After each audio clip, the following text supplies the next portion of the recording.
Hi again everyone, I'm Heather Donaldson, holistic health promoter and creator of RootsEFT, your accessible way to clear what disturbs you most and from the roots. So now you've experienced EFT, maybe done some online, maybe you've had a session of the deeper RootsEFT with a skilled practitioner, even done some on your own. And did it give you results? Did you release and did you feel your emotions shift and your perceptions change? Do you see this helping in your relationships? And my guess is that yes to all of those, and that's why you're still listening to me. But what are your chances of continuing with EFT? My guess is not very high. And why? Well, the complete answer to that is in my Keep Up with Tapping guide that will be released in February at the weekend getaway in the woods near to Whistler at the Brew Creek Center. But to take the mystery out of what's in that Keep On Tapping guide, I'm going to share with you the most valuable of the secrets today on this video to help you maintain your emotional and spiritual hygiene with EFT. The rewards are huge, just like the rewards of regular exercise are huge. But people just don't get over the barriers to doing it on a regular basis. Now there's no one formula, everyone's different. For some, exercise would mean 6 days a week in the gym. Not for me. I like variety, I love to be outdoors. So as a master of health promotion, Russ Kisby, the creator of Participation, said, your way, every day. I like this slogan because I believe that you need to choose a way that works best for you. And the guide I've put together has a whole menu of ideas to choose from. So what do I mean by your way to do EFT? It's the way that feels most comfortable and easy for you. That 8-point pattern that begins at the eyebrow, it's kind of simple and easy for me to remember it that way, and many others, but you might want to change it. You might want to start at the top of the head, for example. You might get stuck on one point. Let's call it your favorite point. There's probably a good reason for that. So go with it. You may feel better when you may feel better tapping on both sides, for example. Or you can do just one side all the time, or you can alternate.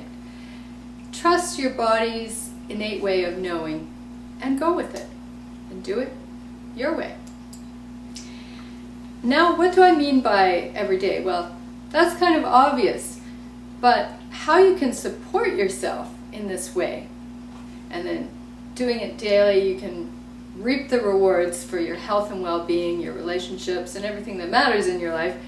I'll let you know my best secrets now. So let's start with some good news. Every day means do something for your emotional health or your spirit every day to make you feel more connected and positive. Simple as that. Doesn't have to be EFT. Feel better already. You might choose to go out in nature, to meditate, to do yoga, doing whatever you might normally do. But if you're in a situation where you can't do your regular practices and something is disturbing you, pain in the back, worry about money, whatever it is, use EFT. Doing something for your spirit every day. Now that's a new habit. Changing habits is not easy, as you all know, human nature working against you. But here are a few of my pointers to help you with that. First, if you haven't already signed up for a regular EFT newsletter, something to remind you that it's at your disposal to use. Kind of like a good recipe that you've forgotten about until someone serves it and, oh yes, I've been missing that. So there's lots of free newsletters available, EFT newsletters with tapping scripts. Of course, I'm going to recommend mine. Just sign up on my website for that one. And there are many other valuable offerings online that you can enjoy, presented by the folks who are serious about doing EFT in the world. The father of EFT, Gary Craig, his DVD series, as I mentioned, you can also link to that through my website. Nick Ortner, who made a documentary movie called The Tapping Solution, has a website by that name, and a newsletter with his lovely sister tapping along, Jessica, and she's just lovely. So there are many more. Next, when you do it, as you choose. You can do it to start your day, to set you on a good path, or I do it before I get out of bed. If you like routine, you can program it on your computer, your calendar, your smartphone, whatever, wherever you have a schedule. Or you can use a sticky note, like beside your bed when you want to do it before you go to sleep. Or in the morning, if your eyes are shut when you get out of bed, you can have that sticky on the bathroom mirror if you want to do it at the start of your day. And your way may not be to schedule. It may be to be completely spontaneous, using it whenever the need arises, some serious issue comes up. But do you think you might even forget to use it then? So that is when the support comes in, to remind you that you have it. Using some resources that will give you that inspiration, like the newsletters, and it'll also answer your questions and help you with the deeper stuff. So another kind of support, commonly used for exercise, quitting smoking, whatever, is a buddy. So find a tapping buddy if you can. Easy if you're part of an EFT group. Find someone who's trying to fit EFT into their life as well. You may check in with each other only once every couple of weeks, whatever you decide. But at least EFT won't be abandoned forever. And for example, your tapping buddy calls you and asks how your day was, and you say, "Oh, my boss drove me crazy and I couldn't even concentrate at work." "So did you tap?" they ask. "Oh yeah," you say. Okay. So they help you remember, having someone to answer to remind you, to gently encourage you, and join in your endeavor to make a habit, can all be really beneficial. Or it could be that you are getting intensive sessions with a trained EFT practitioner, doing the deeper work weeding out by the roots. And again, these practitioners are available just by Googling, and if you can't get the services in your town, you can get it through Skype. They don't have to be in your town, and it still works over the wires. In any case, in order to get this support for tapping on your own, the person who's working with you will check in with you. They will send you individualized tapping scripts, the best, and make other suggestions so it becomes an indispensable part of your life. At least that's what I offer to my clients. Or a less expensive option would be a monthly membership where you can exchange back and forth with members of a group online. You can access resources online in the members area, join a monthly group coaching call, and of course if you miss that, then you'll be sent a recording to listen to while you do your cooking or your housework, if you do that. Next point is to help keep you tapping. Just remind yourself, remember that you are part of a growing tribe. Louise Hayes loves tapping, so does Dr. Oz, so does Wayne Dyer. But in the general population, it's also growing. It's already at the huge awareness stage, at least among the people interested in wellness, and that's a huge group. I've done a survey, a large majority know about EFT, and many have tried. So remember, you're not alone. And also remember how valuable it has been for you. Record it, document it, all the long-standing trouble spots, or weeds I call them, that you've removed from your mind body, and the beautiful flowers that have replaced them. So the pains and sufferings that were replaced with lightness and smiles. Remind yourself of these. Give gratitude for this technique and to yourself for enabling these transitions. And every single person that taps without interference from extreme noises, chemicals, or medication feels much better. Remind yourself that if you keep up with a bit of tapping, your inner garden gets better and better and stays that way. Also remind yourself, one more thing, how easy it is, especially when you're doing it your way. It's really hard to do it wrong. And the final point is, don't get caught in the trap of thinking that it's some strange and shameful thing that you would only do in private. My dream is that I can walk down the street of my town and always find at least one person happily tapping away. It's kind of like a secret sign language.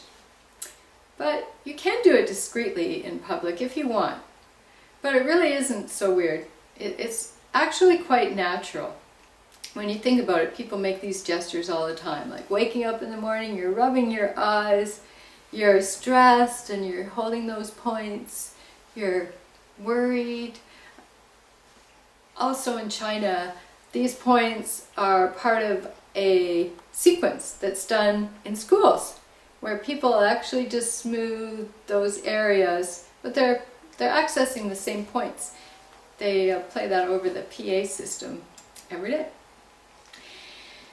So some people might still find it strange here, but think about breastfeeding in public. If a woman can do that without being noticed, and they do, you can do this. I do it all the time. And as long as I'm not being really demonstrative about it, hey, look at me, I'm tapping, look at this strange thing I'm doing, then it goes unnoticed. And if it is noticed, what's the worst thing that can happen? You're in your meeting and they say, excuse me, sir, you're not allowed to touch your chin here. You'll have to leave. Not very likely. There are alternatives. You can use the touch method rather than tapping. It's less noticeable and works just as well, especially when you have the patterning already in your mind for what it feels like with the tapping. I can even just visualize it. When I'm waking up, that's what I do. I don't lift up my hand and touch my face at all. I just go through the sequence in my mind. And because the mind and body are so connected, the brain especially, it still works. And finally, yes, if you do insist on having some privacy, you can just go to the car, go to the loo, wherever, for a very short time to be a little more private if you wish. Do it your way. Your needs, your schedule, your issues. Let me give you an example. If you're going through a messy divorce, well, you may need and want to do it several times a day to keep yourself calm. If you love structure and routine, you might set a time to do tapping every single day at the same time. That wouldn't be me. If you're more spontaneous, like me, you might want to do it when the need arises. Now, of course, with me, I'm doing it with clients all the time, so I'm pretty well covered for doing it daily. So in the spontaneous way, you would just do it when the need arises, and make sure you do have some supports to remind you that it's out there, so you will use it when you need it. And that's it. You won't have to lose the practices that you are doing, by the way, because remember, the formula is just to do something for your emotional and spiritual health every day. Like yoga, meditation, affirmations, acupuncture, Reiki, praying, whatever you are doing, then you can continue doing those. And then you might just use EFT as something you pull out, emotional first aid, when those other methods are not available at some point. In any case, EFT is a powerful shifter of your emotions, your energy, your thoughts that are no longer serving you and they're distressing. I hope that all of these tips have been really helpful for inspiring you and showing you the way to continue with EFT. In the next video, we will be continuing to clear what disturbs you in your relationships and getting into that in more detail. But in preparation for that, I'll leave you with some questions that might help you to identify your patterns in your relationships if you haven't already. So, are you always the giver in the relationships, in your relationships, giving so much and got so little? And if you are not in a relationship, is your pattern one of being pursued or being the pursuer? Have you loved and lost again and again? Did you discover something was going wrong and you fixed it or changed it and you still didn't have the relationship work out? Or did you get into a relationship that finally worked and then for a while, only in the end to fall apart again? And were you really surprised when it did? So to find the solutions, just look at your relationships and that of your parents as well. There's some good clues there. See if you can find those patterns of how things did work in those relationships, what you argued about. It wasn't silly things, like with my parents, I do remember major arguments over Mom forgetting to put the tea bag in the teapot. Imagine that. And what kind of emotions were common within the relationship? Anger, hurt, disappointment, fear. Just make a list of those. Write them down. We'll use them next time in the last of this video series with the most valuable content about your relationships. And if you choose, we'll be leading you into the weekend getaway on February 8th and 9th. If you click now on that link, you'll have a chance to win this program for free. Did you hear that right? The whole program for free. See you next time when you open the final video in this series.